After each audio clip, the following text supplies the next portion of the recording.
වෘශ්චික ලග්නය. වෘශ්චික ලග්නය ඔබට අදාළව ගතිට 2025 වර්ෂයේ ජූලි මාසයේ ඔබට කෙසේද?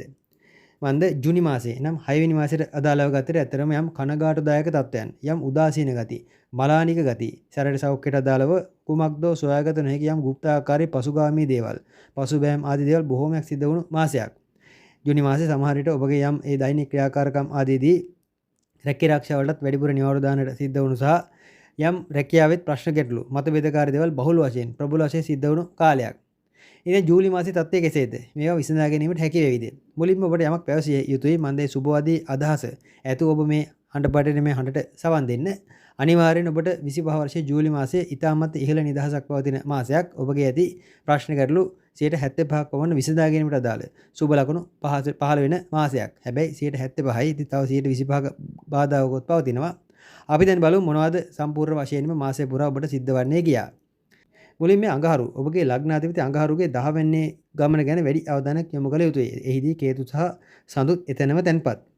මේ ඇත්තටම එක පැත්තකට දාලව සුබ ලකුණක් පෙන්눔 කරනවා. මන්ද ඔබගේ උද්‍යෝගයමත් ගති, හැකියාවන් සහ ඔබගේ ඒ මානසික මට්ටමට දාල හොඳ උනන්දුවක් හට ගන්නා කාලයක්. එහි ඇති නරක පැත්ත නම් ඔබතරමක් හිතුවක්කාරී වන්නේ ඉඩ තිබෙනවා. අන් අයගේ මතයන් ගරු නොකිරීමට ඒ කාරණා වැඩිපුර මතුවන්නේ. එහිදී තරමක් සැලකිලිමත් වන්න. මන්ද සෑම විටකදීම Tamanගේ මතයෙන් පමණක් මතු කරන්න ගියහොත් එහිදී යම් ඒ ආත්මාර්ථයක් මතු වෙනවා. සමහර විට හරියන් රීට දිවෙනවා. සමහර විට වරදින්නට ඉඩ තිබෙනවා. එබැවින් හිතුවක්කාරී නොවි කටයුතු කරන්නට උත්සාහ කරන්න. වචන තරමක් සැරවැර ගතියක්, වචන තරමක් අන් අයගේ හිත රිදෙන ගතියක් ඔබ තුළ පේන්නට තිබෙනවා.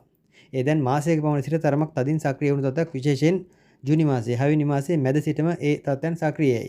ඒ ඉතින් ඔබම හිතාමතාගෙන වෙනස් කරගත යුතු තත්ත්වයක්. මන්ද ඒ ග්‍රහචාරය අනුව අපගේ ශරීර අභ්‍යන්තරය අපගේ මානසික මට්ටමට දාලා ඒ තත්ත්වයන් වෙනස් වෙන විදිහ අපිට මේන් කියවා ගත හැකියි. ඒ වෙනස් වෙන විදිහ දැන ගැනීමෙන් අපට අප ඇතුළාන්තය වෙනස් කරගත හැකියි. ඉතින් විශ්ව තත්ත්වයන් අපිට වෙනස් කරන්න හැකි. ඒත් අප ඇතුළාන්තය වෙනස් කරගත හැකියි. අප නොදැනීම අනවශ්‍ය වචන පිට වෙන කාලයක්. වෘශ්චික ලග්න ඔබට ඔබ නොදැනීම ඔබ බලාපොරොත්තු නොවුණු යම් දේවල් පිටවන්න ඉඩ තිබෙනවා. මන්ද දැන් අඟහරු 10 වෙන්නේ බැවින් යම් ආඥාදායක ඒ වාග් ප්‍රහාර වැනි දේවල් ඔබගේ මුවින් පිට වේවි. ඒ අතරම ඔය හමුදා නියෝග වැනි තත්ත්වයක හමුදාවට නම් ඇත්තටම එවැනි නියෝග හොඳයි. කොහොමත් මේ අඟහරු 10 වෙන්නේ ගමන් කරන කාලයේ හමුදාවේ වැඩ කරන අයට, ආරක්ෂක අංශ ආදී ඒ රැකියා කරන අයටත් සහ විශේෂයෙන් යකඩ ලෝහ සම්බන්ධයෙන් වැඩ කරන අයට, පොළොවේ වැඩ කරන අයට, මහන්සියේ වැඩ කරන අයට, දහඩි දමන අයට, ක්‍රීඩා කරන අයට ඒ අයට ඉතාමත්ම හොඳයි. එවැනි වූ ඒ හැකියාවන් තව මතුවන කාලයක් සහ විශේෂයෙන් එයාගේ ඒ ශක්තියට, ඒ කාර්යයට උවමනා කරන ශක්තිය ඉතාමත් හොඳින් ලැබෙන කාලයක්. හැබැයි එහිදී වචන ප්‍රසම් කරගත යුතුයි. මන්ද එතනයි ඔබට ගැටලු ඇති වුණොත් ඇතිවන්නේ. තව පැත්තක් තියෙනවා වෘශ්චික ලග්න ඔබට විශේෂයෙන් සුභාරංචියක් තිබෙනවා. මන්ද 7 වෙන්නේ සිකුරුගේ බලවත් වීම, මාළවී යෝගී උදා වීම කියන කාරණාව වෘශ්චික ලග්න ඔබට විවාහ සම්බන්ධ යෝජනා පැමිණෙන ග්‍රහ ස්වරූපයක්. විවාහ ආදීට අදාළ යෝජනා පැමිණෙන කාලයක්. ඉතින් ඒවා ගැන තරමක් සැලකිලිමත් වන්න. මේ කාලේ එන යෝජනා ගැන තරමක් සොයා බලන්න. ඔබගේ උනන්දුව මත ඒවා සාක්ෂාත් කරගත හැකි. විශේෂයෙන් ඔබ වෘශ්චික ලග්නයේ පුරුෂයෙක් නම් අනිවාර්යෙන් තරමක් අලංකාර ඔබ සොයන ආකාරයේ ප්‍රේමනාව පෙනුමක් ඇති කාන්තාවක් සමග ඒ කාන්තාවක් සම්බන්ධයෙන් යෝජනා පැමිණීමක් වෙන දෙයක් මේ කාලේ හටගනීවි. නැත්නම් ඔබට එවැනි කෙනෙකුට සිත් යාමක් වෙන දෙයක් හටගනීවි. ඉතින් ඒවා පවතින සම්බන්ධතාවයන් යන සැකසහිතයි. කොහොම නමුත් ඒ යෝජනා පැමිණෙන කාලයක් බැවින් විවාහ සම්බන්ධ ඒ කටයුතු වලට ඒව සම්බන්ධින් කතිකාවතකට මේ මාසය හොඳයි. එවැනි යෝජනා පැමිණෙන කාලයක්.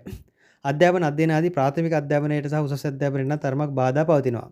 උසස් අධ්‍යාපනයට තරමක් හොඳයි. ඒත් ප්‍රාථමික අධ්‍යාපන කටයුතු ආදී නම් බාධා පවතින කාලයක් බැවින් විශේෂයෙන් අපොස සාමාන්‍ය පෙළ දක්වා වූ ඒ අධ්‍යාපන කටයුතු වල යෙදෙන වෘශ්චික ලග්නයේ දරුවන් මේ මාසයේ හැකිතාක් ඉවසීමෙන් කටයුතු කරන්න. හොඳ ජූලි මාසයේ කාලවක වන ඔබ නිකන් අනවශ්‍ය හදිසියක් කලබලයක් ගැන ඔබගේ ඒත් විභාග ආදී දේවල් අසමත් කර ගන්නට බාධා ඇති කර ගන්නට ඉඩ තිබෙනවා. ඒ නිසායි මේ මතක් කිරීම සිද්ධ කරේ. හැබැයි මතක තබා ගත යුතු තත්ත්වයක් නම් ඕනම පසුබෑමක් සිද්ධ වන්නේ කුමක් හෝ ඉදිරි ගමනක් ඊට වඩා ප්‍රබල ඉදිරි ගමනක් ඉදිරියේදී පවතින නිසා. ඉතින් මේ පසුගාමී තත්ත්වය, පසුබාහන තත්ත්වය ආදී ඒ තරම් ලොකුවට ඔලුවට ගැනීම යහපත් නැති බව මතක තබා ගත යුතුයි. දුර ගමන යෙදෙන මාසයක් ගමන විමන් ආදීදී ඔබ සම්බන්ධයෙන් නැත්නම් ඔබගේ ප්‍රතිරූපය මතුවීමක් බොහෝ දුරට පෙන්වු කරනවා. රැකියා ශාස්ත්‍රයේදී වුණත් ඇතරම ඔබ යම් උපදේශන පරිපාලනමය පැත්තට දාලා වෘත්තීන් කරන කෙනෙක් නම් අනිවාර්යයෙන්ම රැකී ආරක්ෂාවල යම් ප්‍රගතියක් අපේක්ෂා කළ හැකියි. මෙහිදී රැකියාවේ බාධාත් බොහොමයක් පවතිනවා. එයත් මතක් කළ යුතුයි. රැකියාවේ ඇතරම ඔබට දැන් අර ජුනි මාසයට දාලා මේ බාධා පැවති අර ජුනි මාසයේ ඇතරම සමහර බාධාවන් වලට ඔබට පිළිතුරක් සොයා ගැනීමට නොහැකි වූ තත්ත්වයකයි පෙන්වුම් කරන්නේ. ඒත් මේ ජූලි මාසයේදී ඇතරම සුබ තත්ත්වය නම් ඒ බාධා පැමිණියාට ඒ බාධා වලට පිළිතුරුකොත් ඒ පසුපසෙම ඒ ළඟ ළඟම පවතිනවා. එක්කෝ කාගේ හරි උපදේශක් නැත්නම් ඔබට කුමක් හෝ මාර්ගයකින් ඒ බාධාව මැඩ පවත්වා ගත හැකි තත්ත්වයක්. ඉතින් ඒ ඇත්තරම සුබයි. ඉතින් ඔබ ඒවට බාධා ආදියට මුහුණ දෙමින් ඉදිරි කටයුතු සැලසුම් කරනවා නම් වඩාත් යෝග්‍යයි. වෘශ්චික ලග්නය ඔබ බොහෝ දුරට සතුට ප්‍රීතිය සහ උද්දාම වැනි දේවල් ඉතාමත් ඉහළ වශයෙන් මේ මාසය තුළ සක්‍රිය කරાવી. අර පසුගිය ජූලි මාසයේ පැවති උදාසීන මාලානික ගති ජූනි මාසයට දාලා මේ මාලානික ගති ඉවත් වීමක් ජූලි මාසයේ අපේක්ෂා කර හැකි ඒවට හොඳයි. සමස්තයක් ලෙස දියුණුවට දාලා සහ අනිකුත් කටයුතු සාර්ථක කර ගැනීම ආදියට දාලා හොඳයි. ව්‍යාපාර කරන වෘශ්චික ලග්න කරවන් තමන්ගේ ව්‍යාපාර ස්ථානයේ තරමක් ප්‍රවේශම් කරගන්න මේ ගිනි විපත් අඳුරු තත්ත්වයන් නිසා යම් දේවල් නිසා හට ගන්නා හදිසි අනතුරුදායක තත්ත්වයන් සම්බන්ධයෙන් ව්‍යාපාරික ස්ථානයට යම් බාධාවක් සිද්ධ විය හැකි. ඒව ගැන තරමක් සැලකිල්ලෙන් පසු වෙනවා නම් හොඳයි. යම් හදිසි හට ගන්නා වූ ගැටලු විශේෂයෙන් ඒ අතරම භෞතික පැත්තට දාලා ගැටලු සේවකාරක ආදීන්ගේ ප්‍රශ්න වලට වඩා අනිකුත් පැත්තට දාලා ඇතිවන්නා වූ බාධා එවැනි තත්ත්වයන් ගැන තරමක් වෘශ්චික ලග්න ඔබගේ ව්‍යාපාරික ස්ථානයේ සම්බන්ධයෙන් යම් සැලකිල්ලක් දක්වා ගන්නවා නම් ඉතාමත්ම හොඳයි. විදේශගත වීමට බලාපොරොත්තු වන වෘශ්චික ලග්න කරවන්ට ඉතාමත් සුබයි. බොහෝ දුරට මේ මාසයේදී ඔබගේ කටයුත්ත සාර්ථක වන්නට ඉඩකඩ ඉතාමත් ඉහළයි.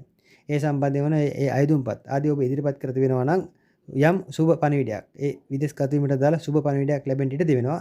ඉතින් විදේශගත වීමට හැකි විදේශගත වී ඔබට ස්ථාර වීම ආදියට දාලව යම් බාධා පවතින බව මතක තබාගෙන විදේශගත වීම සහ ඒ රටදී රැකිරක්ෂා ලැබීම ආදියට දාලා සුබ තත්ත්වයක් පවතිනවා. ඒත් ඒවායේ පදිංචි ස්ථාන ආදී පදිංචි වීමට ඔබ නවතීමට බලාපොරොත්තු වන ස්ථාන ආදී සම්බන්ධයෙන් තරමක් සැලකිල්ලක් දක්වනවා නම් හොඳයි. මන්දේ විදේශගත වීම ඇතරම යහපත් තත්ත්වයක් සහ ආර්ථික පැත්තට දාලා යම් ඉහළ තත්ත්වයක් උදා කරගත හැකි ස්වරූපයක් මේ මාසයේ විදේශගත වීම හරහත් ඔබ තුල පේනෙන්නට තිබෙනවා. ඔබගේ උපන් ග්‍රහචාරයේ විදේශගත වීමට දාලා යෝග සක්‍රියව පවතිනවා නම් අනිවාර්යෙන් මේ මාසයේ ඒ කාරණා සඵල වේවි. ඒ ගැන බලාපොරොත්තුවක් තබා ගන්න. ඇසුරු නිසුරු කරන අය ගැන තරමක් සැලකිල්ලෙන් පසු වන්න. ඇතරම ඔබ අන්නයට උපදෙස් දෙනවා මිසක් විශේෂයෙන් යහළු මිත්‍ර ආදීන්ගෙන් මේ කාලේ උපදෙස් ගැනීමට යෑම තරම් යහපත් නොවන බව මතක තබා ගත යුතුයි.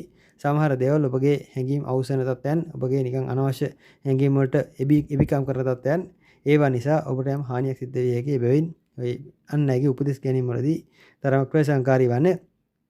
අධ්‍යාපන දැනුම ඔය තාක්ෂණික දේවල් අලුත් තාක්ෂණික දේවල් සම්බන්ධ දැනුම වර්ධනය කර ගැනීමට අලුත් දේවල් ඉගෙන ගැනීමට අලුත් පාඨමාලා හැදෑරීම ආදියට සහ මෙතෙක්කල් ස්පර්ශ නොකරපු අලුත් අධ්‍යාපන සම්බන්ධයෙන් අවධානය යොමු කිරීමට මේ කාලේ ඉතාමත්ම හොඳයි. සම්පූර්ණ වෙනස්ම පැතිකඩයකට දාලා ඒ අධ්‍යාපන කටයුතු වලට අත ගැසීමට ඉතාමත් සුබයි. උදාහරණයක් ලෙස ඔබ නිකන් සාමාන්‍ය අධ්‍යාපනයක යෙදී සිටියා නම් කුමක් හෝ දැන් අපි රෙදිපිලි සම්බන්ධයෙන් ඔබ යම් දැනුමක් දන්නේ රෙදිපිලි සම්බන්ධයෙන් නම් ඇඳුම් මසන්නට එවැනි වූ ඇඟලුම් සම්බන්ධයෙන් අධ්‍යයනයක් නම් ඔබ මෙච්චර කල් කර තිබුණේ.